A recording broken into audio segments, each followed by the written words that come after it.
Have you ever heard of this quote that goes, "A sweater is a garment a child wears when his mother is feeling chilly"? And you know what that is? That's empathy. That's all parts of empathy.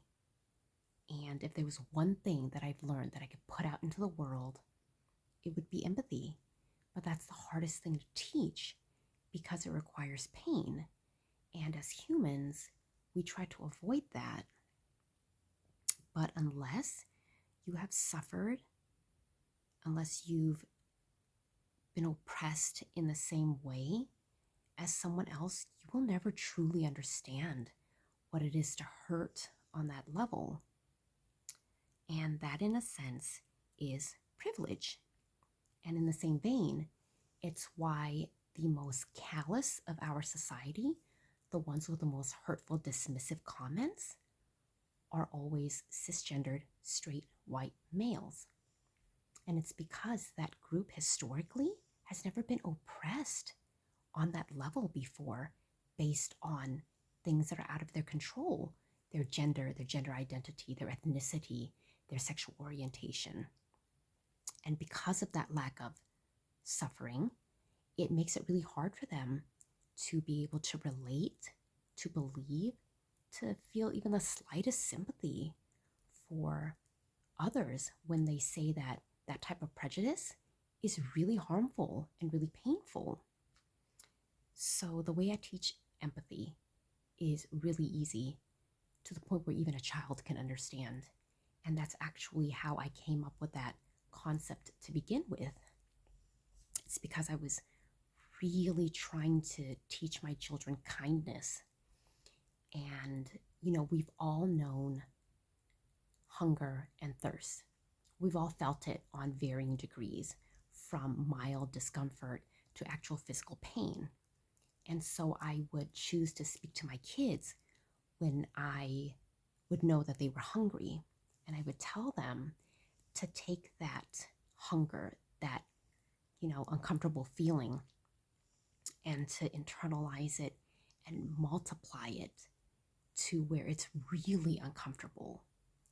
And then to understand that for some people, that feeling is never ending, or at least they don't know when it will end.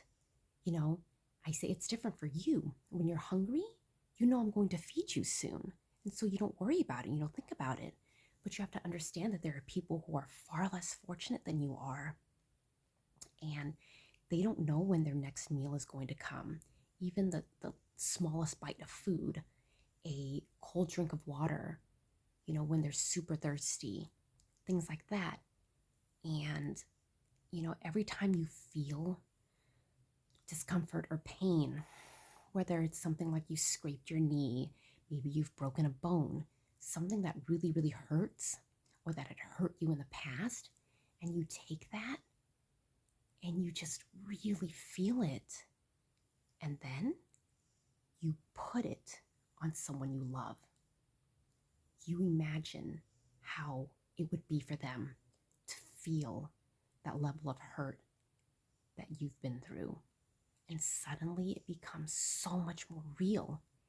It's why when moms see their kids get hurt, even in the slightest of ways, we feel it so intensely, right? And that's just one part of empathy, to be able to connect so completely on that level. But the second part is, once you connect, you then try to make it better. And those are the discussions I've had with my kids over and over and over for years as they've grown up. And, even if you can't make it better, that you're at least kind. Just be kind as you can all the time. Even when people are mean, sometimes it's because they're hurting in a way that you don't understand, that you've been fortunate enough to not understand, and you just be nice to them. And that's it. So I hope that I've put a good lesson out there, and that, this was sort of helpful in teaching empathy.